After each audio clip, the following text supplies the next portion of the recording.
暮れてゆくオレンジに空は燃えるから切なさが私の胸に広がった。 Salut tout le monde, c'est Kudasai, petit message avant que la vidéo commence, tout ça pour vous dire que cette vidéo va être une présentation manga, donc une nouvelle série, on peut dire ça comme ça, même si je présentais des mangas déjà avant, mais pas de la même façon, cette fois c'est pour une seule œuvre, et vous allez voir sur laquelle. Allez, bonne vidéo. Salut tout le monde, aujourd'hui on se retrouve pour une nouvelle vidéo, hein, normalement tu as compris si t'as cliqué sur la vidéo, c'est une nouvelle, hein, c'est pas une ancienne, hein, clair, c'est à peu près normal, je pense. Donc on se retrouve pour une nouvelle vidéo, on va parler d'un manga, ok, donc on se calme, on va parler d'un manga, attends je vous fais un petit peu mariner, parce que j'aime bien dire le mot mariner. On se retrouve pour un manga de Toriyama, ok, Toriyama, tu te calmes, je vois à quoi tu penses, ne commence pas à te réjouir, doucement, calme-toi déjà. Tu te calmes, moi je te le dis direct, tu vas te calmer, d'accord? Non, parce qu'à la base, aujourd'hui on n'est pas là pour parler de Dragon Ball, on est là pour parler de Jaco, The Galactic Patrolman. Donc tu vois, c'est pas pareil. Bon, c'est pareil, mais c'est pas pareil. Je vais vous expliquer pourquoi. Jaco a été publié par Glénat, donc une plutôt belle édition, le livre est énorme. Personnellement, je trouve énorme, il est plutôt grand, mais ça on s'en bat les couilles, hein. Dessus, il y a marqué les origines de Dragon Ball Z, qui veut dire clairement... On peut carrément dire achète-le, espèce d'enfoiré, tu vas te régaler, c'est de la bombe. Hein, c'est clairement ça veut dire clairement ça, mais c'est plus subtil, tu vois. Et ça a été publié en juin en France. Alors pour parler un peu de l'histoire, alors Jaco est censé être un préquel de Dragon Ball Z. Donc vous allez vous comprendre très vite pourquoi. Alors c'est l'histoire d'un extraterrestre un petit peu con qui se bouillaffe sur la lune et qui se crache sur la terre. Hein. Non, je rigole, je vais quand même bien vous détailler l'histoire quand même. Coucou. C'est l'histoire de Jaco, un guerrier galactique qui va un jour s'écraser sur Terre pour atterrir à côté de chez Omori, un petit vieux qui est d'ailleurs totalement insociable, qui habite très reculé de toute civilisation, donc tout ce qui est ville et tout, il habite sur une petite île très éloignée de tout ça, et donc Jaco va atterrir à côté.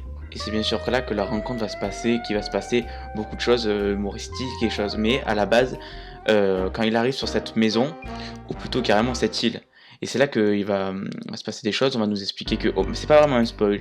Omori, c'était un ancien scientifique dont une de ses opérations ont mal tourné, et donc sa femme a été tuée, donc il vit tout seul, et c'est pour ça qu'il est très insociable, qu'il vit reculé, tout seul. Donc c'est pour ça que la venue de Jaco, bon, il va se passer quelque chose. Vous allez comprendre.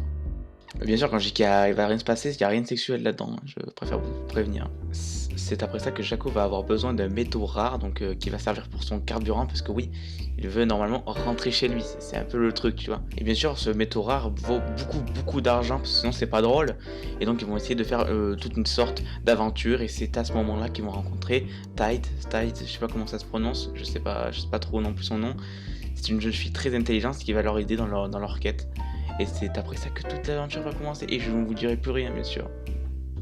Alors maintenant mes impressions, puisque j'ai lu bien sûr le manga, puisque je vous ai expliqué et tout, moi je l'ai lu entièrement.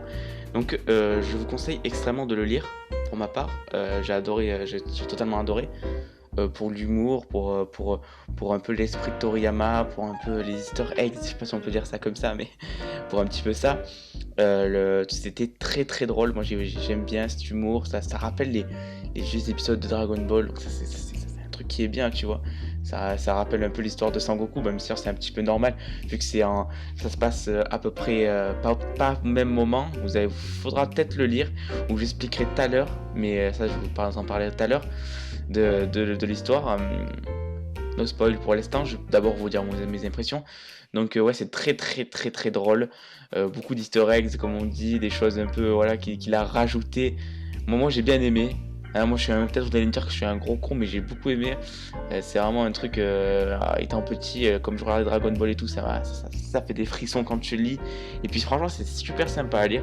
C'est pas ma lecture du siècle, c'est pas la lecture de l'année. Mais en tout cas, ça m'a beaucoup plu. Je suis en train de le regarder là. Bon, après les dessins, ouais, c'est un peu moins bon que ce qu'il faisait dans l'arc bout. Je sais pas si on peut dire ça. C'est un peu moins bon. Il a un peu baissé en dessin. Mais bon, ça fait un peu cartoonesque et c'est ça qu'on aime bien, tu vois. Même s'il a baissé, moi je trouve pas, je critique pas. Moi j'aime bien. Moi je trouve que ça fait largement le taf. Moi je kiffe. Pour moi c'est clairement très bien. Donc maintenant, je vais vous expliquer un peu le topo. Je vais faire une alerte spoil. Bon, c'est un spoil bidon. Voilà, c'est pas un énorme spoil, vous pouvez le regarder. Mais bon, voilà. Si vous voulez regarder, il n'y a pas de problème, mais sinon c'est un spoil, faut que je préfère vous le prévenir. C'est la fin de l'histoire, qu'est-ce qui se passe? Il y a un petit truc, des petites 4-5 pages qui sont données comme ça pour en connaître un peu plus. C'est clairement du fanservice, c'est clairement de la merde, mais moi j'aime bien, parce que je suis un mec comme ça, mais voilà, c'est pas vraiment du spoil de ouf, c'est un petit peu nul. Mais si vous voulez compter l'acheter et que vous l'avez pas encore lu, gardez-le vous quand même. Si vous comptez pas l'acheter, que vous en foutez un petit peu et que vous voulez un petit peu savoir la fin, ben regardez, c'est pas un truc de ouf non plus. Donc c'est parti. Alors maintenant parlons du spoil. Alors le spoil, accrochez-vous parce que ça va être chaud quand même. Ça va être vraiment chaud. J'espère que les enfants sont partis. Je ne vais pas les choquer. C'est pas choquant, c'est pas vrai.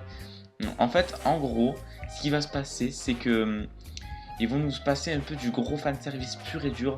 Ils vont nous montrer la vie que menait Raditz et sa femme, je sais pas comment elle s'appelle. Non, pas Raditz, Badak et sa femme sur la planète Vegeta avant qu'il y ait l'explosion. En gros, ils vont nous raconter et on va voir que en fait Sangoku était assez grand par rapport à en fait ce qu'avait dit Raditz. Donc en fait, Raditz, on avait vu qu'il parlait de Sangoku comme il était en bébé, mais en fait il était un peu plus grand. Bon, moi après c'est sûr, j'ai pas trop kiffé l'histoire, mais bon, c'est quand même assez bien. Moi j'ai quand même bien aimé l'histoire de Jaco et le fanservice à la fin. Bon, écoute, moi j'aime bien quand même. Moi, ça me dérange pas qu'ils nous balancent des trucs comme ça. Pourquoi pas? On peut voir un peu comment ils vivent et tout, mais ça fait un peu truc japonais, un peu peu, tu vois. Genre, je sais pas si tu vois ce que c'est peu. Mais genre voilà quoi, ils te racontent l'histoire entre Sangoku et Sangoku, putain je dis n'importe quoi, entre Badak et sa femme. Bon, je sais pas trop kiffé, tu vois, j'ai moyennement kiffé. Et donc je voulais aussi dire qu'il y aura une deuxième partie pour cette vidéo, donc une vidéo sur une autre petite histoire de Akira Toriyama, qui est encore un parallèle de Jaco, qui est un parallèle de Dragon Ball, je sais pas si t'as compris un peu. Ce sera oh putain j'arrive pas à le dire, Katsurakira. C'est un autre manga d'Akira Toriyama et c'est avec un autre mec au dessin quoi, j'arrive pas à le dire.